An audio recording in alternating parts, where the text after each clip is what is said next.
मैं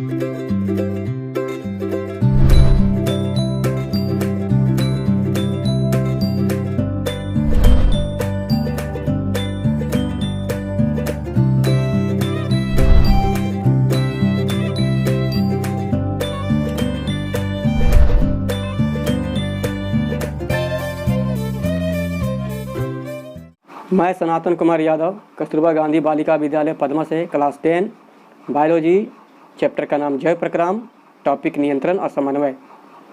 हमारी सारी वीडियोज़ कंटिन्यू चल रही है, लगातार चल रही है, सीरियल चल रही है और एग्ज़ाम के इम्पोर्टेंट क्वेश्चन को हम डील कर रहे हैं। डिटेल वीडियो भी हम बना चुके हैं। हम इम्पोर्टेंट क्वेश्चन बता रहे हैं, उसको समझा रहे हैं अपने स्तर से। कृपया बच्चे ध्यान दें, उसको नोट्स बनावें और कोई तरह की दिक्कत हो तो हमें अब कमेंट करें या हमसे संपर्क करें।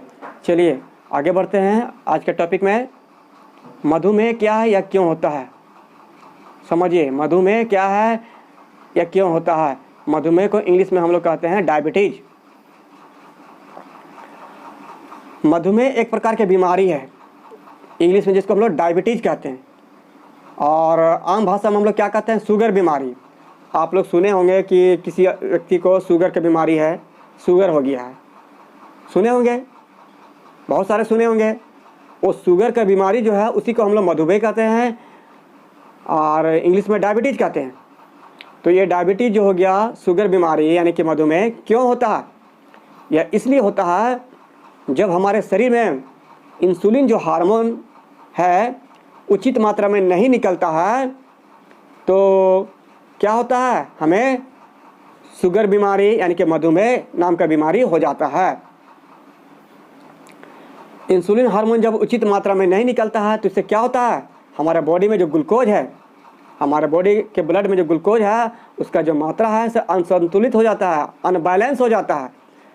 असंतुलित का मतलब होना कि कम या ज़्यादा होना, कम या ज़्यादा होना, और इसके चलते हमारे बॉडी में बहुत सारा प्रॉब्लम होता है।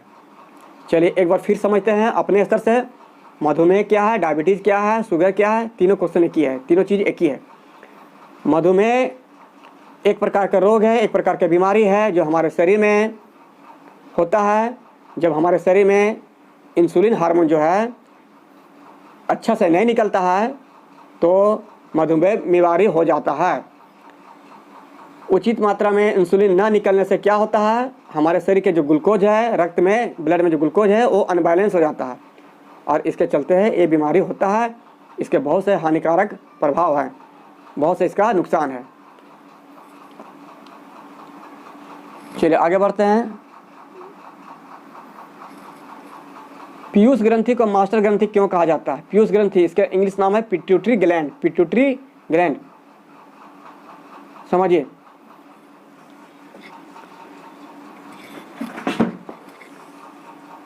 समझिए, हम इसके पहले डिस्कस कर चुके हैं कि अंतःस्रावी ग्रंथि क्या होता है।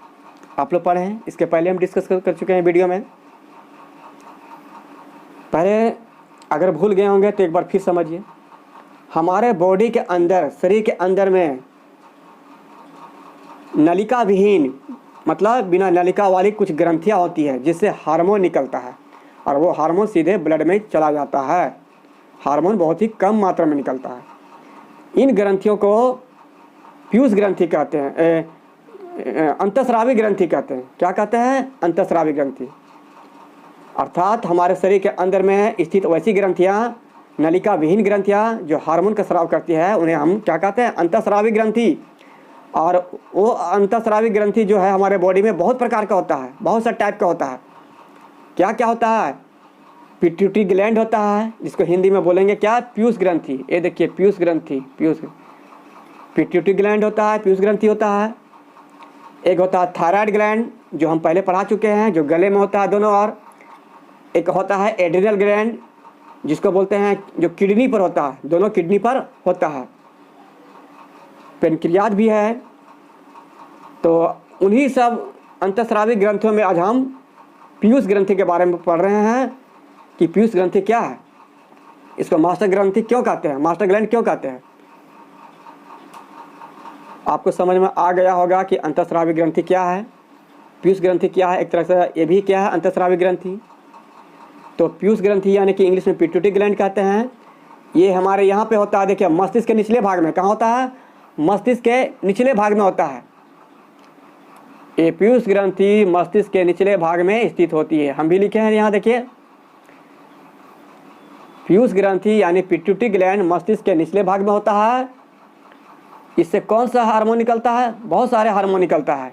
वृद्धि हार्मोन निकलता है, एडीएच निकलता है, उनका अभी नाम यहाँ मेंशन नहीं कर रहे हैं, वो किसी दूसरे वीडियो में बताएंगे कि इनसे कितना हार्मोन निकलता है। फिलहाल हम पढ़ रहे हैं कि पीयूष ग्रंथि क्या है, इसको मास्टर ग्रंथि क्यों कहते हैं। तो पीयूष ग्रंथि क्या है? हमारे मस्तिष्क के निचले भाग में स्थित होता है और इससे कौन सा हार्मोन निकलता है? वृद्धि हार्मोन। वृद्धि हार्मोन मतलब बढ़ाने वाला हार्मोन। क्या चीज़ बढ़ाएगा? हमारे शरीर की वृद्धि करेगा, हमारे अंगों को वृद्धि करेगा। तो इनसे वृद्धि हार्मोन स्रावित होता है जो हमारे शरीर को वृद्धि करता है, हमारे अंगों को वृद्धि करता है और हड्डी हो गया उत्तकों की वृद्धि करता है, ये सबों की वृद्धि करता है। इसलिए इसका नाम पड़ गया है वृद्धि हार्मोन। इसे मास्टर ग्रंथि इसलिए कहते हैं क्योंकि यह ऐसे हार्मोन स्रावित करती है जो अन्य ग्रंथियों के कार्यों को नियंत्रित करते हैं। समझिए, ये जितनी भी हमारे शरीर में ग्रंथियां हैं, अंतःस्रावी ग्रंथियां, ये सबका ये मास्टर है। कौन? पीयूष ग्रंथि जो हो गया ना, पिट्यूटरी ग्लैंड, ये सभी ग्रंथियों का मास्टर है। इसीलिए इसको हम लोग मास्टर ग्लैंड कहते हैं। मास्टर ग्लैंड क्यों है? मास्टर क्यों कहते हैं? क्योंकि जितनी भी ग्रंथियां हमारे शरीर के अंदर में हैं, सबको ये कंट्रोल करता है, सबको ये कंट्रोल करता है, नियंत्रित करता है। इसलिए हम इसे मास्टर ग्लैंड, मास्टर ग्रंथि कहते हैं। जिस तरह से एक स्कूल में, क्लास में बच्चों को मास्टर क्या होता है? मास्टर मतलब टीचर, सभी बच्चों को कंट्रोल करके रखता है। ठीक उसी तरह से पीयूष ग्रंथि जो होता है, सभी ग्रंथियों के क्रिया विधि को उसको कंट्रोल करके रखता है। इसीलिए उसको बोलते हैं हम लोग मास्टर ग्लैंड, मास्टर ग्रंथि। पीयूष ग्रंथि कहाँ होता है? मस्तिष्क के निचले भाग में। चलिए एक बार फिर हम बार बार एक ही क्वेश्चन को समझा रहे हैं ताकि आपको समझ में आ जाएगा। पीयूष ग्रंथि को मास्टर ग्रंथि क्यों कहा जाता है? पीयूष ग्रंथि होता कहाँ है? मस्तिष्क के निचले भाग में। इनसे वृद्धि हार्मोन निकलता है जो हमारे शरीर की वृद्धि के लिए, सभी अंगों की वृद्धि के लिए जरूरी है। ये जितने भी हमारे शरीर में ग्रंथियां हैं, अंतःस्रावी ग्रंथियां, वो सबको ये कंट्रोल करती है, उसकी क्रिया विधि को कंट्रोल करती है। ठीक उसी प्रकार जैसे एक टीचर, एक मास्टर सभी बच्चों को कंट्रोल करते हैं। ठीक है, इसीलिए इन्हें मास्टर ग्लैंड कहते हैं।